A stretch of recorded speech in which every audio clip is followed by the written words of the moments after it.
Wonder about the future and how you'll be working and learning?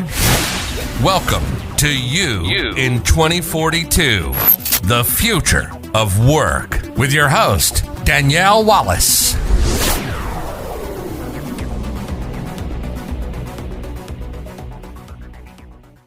Hello and welcome to another edition of You in 2042.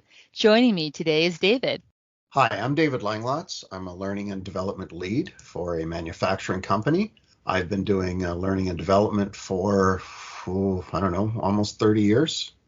So with that, maybe you have some perspective. If you could think back 20 years and recall, what were you doing in training and development?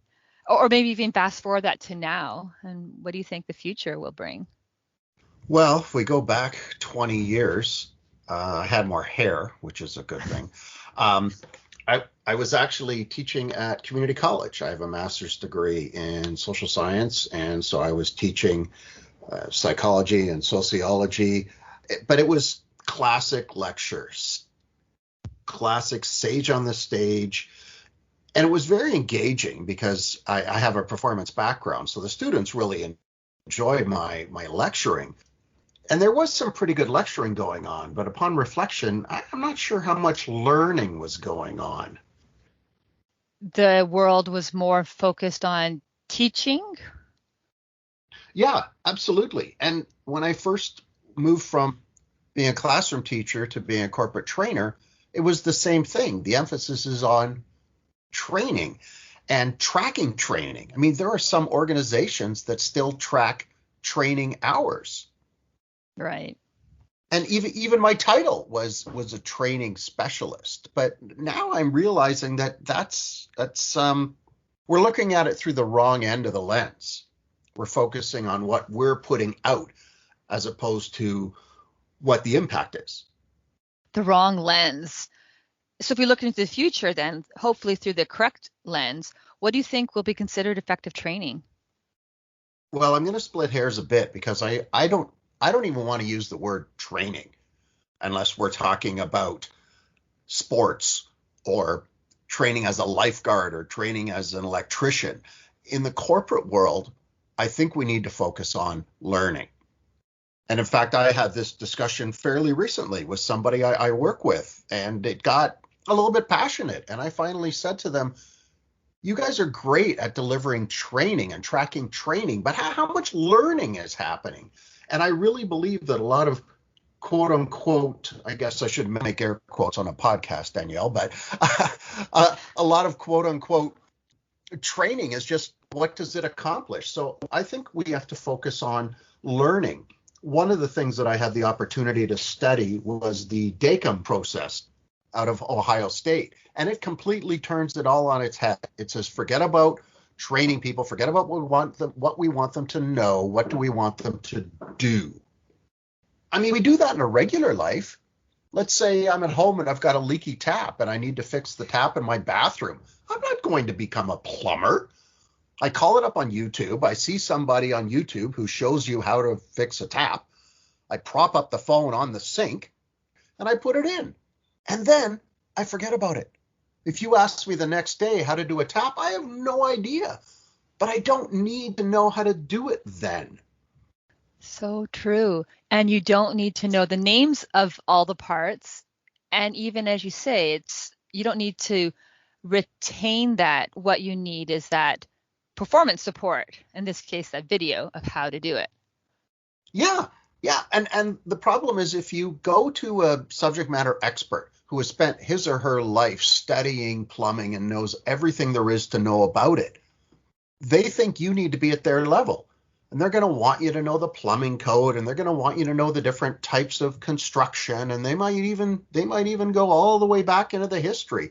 I know some of the engineers I've worked with in the past were like that, and they would get very frustrated when I would say to them, okay, forget about all this history and all this policy and all this other stuff. What do we want them to do? And let's just narrow in on that. So do you think in the future, subject matter experts or our learning solutions will be more tailored to performance support? I hope so. And I think that's something that companies They're starting to realize. One of the things that I push in my job is strictly in terms of resource allocation. And I'll say to them, okay, this person is the leading expert in the company on X. So do we want to take that person offline for several hours, put them in a classroom, have them teach 10, 15, 20 people, and then do the same thing next week, and then do the same thing next week, and have them travel to all the different locations. And then when they retire, we have another issue, or we get subject matter experts at different locations. And then you get, oh, I was taught this way. Oh, I was taught that way. If we focus on what we want people to do, and we target that one leading expert in the company, which is a project I'm working on right now with my organization, what I can do is capture that person's expertise in one go. Yeah, maybe it takes an hour out of their time, but then we have that consistent message going across the company. It's reproducible, and that subject matter expert doesn't have to be engaged in it again. And by working with a learning consultant, we can keep pulling them back to what do we need to do? What do we need to do? And then we capture it in whatever format, whether it's a job aid or a short little video, and we put it on the shelf and we pull it up over and over and over again. We shouldn't be taking these subject matter experts offline for quote unquote training. They're too valuable to the company. That's why they have learning consultants, either within the company or like yourself, an external contractor. It just makes more sense for the organization. They're starting to learn it, but I still get resistance. I still have somebody that I'm dealing with right now whose response to my attempts to create learning material is, well, they need to follow the policies. They need to know the procedures. And I say, well, A, maybe not, and B, you tried that before. So let's stop focusing on the incentive of delivering training so that people can check, yes, I spent 8 hours of training, to this is what they need to guide them on what to do. So what you're saying is it's really about what people need to do. And in essence, training is dead, period. There really is a means in this future world where training is dead that we can really harness the knowledge or skills from a subject matter expert, per your example, and be able to determine whatever the right solution is to share that with others. With that, and this future world where training is dead, what do you see the role is of learning and development to support this future world? Wow. I never thought of saying it. I never thought of it in terms of saying training is dead, but no, maybe that's what we need to do in order to shift the conversation. So what is our role? Well, people still need to do stuff that they don't know how to do. So how are they going to get it? They can read a book, they can go take a course, or what do you and I do in our regular life? Pull it up on YouTube. Or we go to a discussion board. I Google, how do I, literally this morning, I was having trouble with a certain feature in Word. So I didn't go to the manual. I didn't sign up for a course in Word. I just Googled, how do I do this process in Word? And it called up a chat board that people were having this discussion.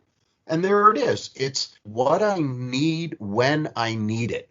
I'm not trying to learn about Word. I don't want to know the history of Bill Gates. All I want to know is how do I do X, because that's what I need to do, and then move on. And if somebody took the time to make a little YouTube video saying, hey, this is how you do this. You click here, you move it here. That's great.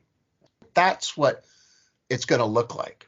People still need support in how to do stuff they don't know.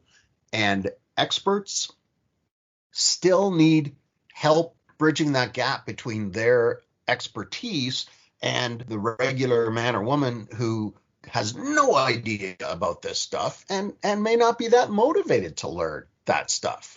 So they need us in between to go, no, we know how to help this person learn, and we know how to make it engaging and motivating. You're the expert. Let's put it together. So really that learning consultant in the future becomes this integral person to help people get the knowledge that they need, whether it's from subject matter experts or such, and package that in a way that makes sense. I love it. It's like training, as we know it, is the fanny packs of the past. Way to carry stuff, but maybe not something we want to carry into the future. There's maybe a better way to carry that knowledge and pass that knowledge on. Yeah, I think so. Awesome. Any other thoughts as it relates to what we can do for our future preparedness? Anything that we can do now? I think as learning consultants, one of the things that we can do is really emphasize how we are a partner to the business, how we're not an end in itself. Company training sometimes has had that reputation or has created that impression that it's simply an end in itself. It's a bunch of courses that we push out through our LMS that they have to do, check a box, and then move on with their life. If we could continue to show organizations how we are a cost-effective way to help them move their business forward in whatever it is. But Danielle, this is not a new idea. If you think back to when you and I were trained, or anybody listening to this was trained in corporate training, they were taught how to do needs assessment. Right. But I think we kind of forget that the need is, what do we need them to do? The need is to support them to do different things or do things in a different way to help the bottom line of the company. So with that, then really that focus on what do we need people to do, especially in this future world where training may be dead, and us as learning consultants really play that pivotal role. Very thought-provoking. Thank you so much, David. Oh, thanks, Danielle. Thanks for inviting me.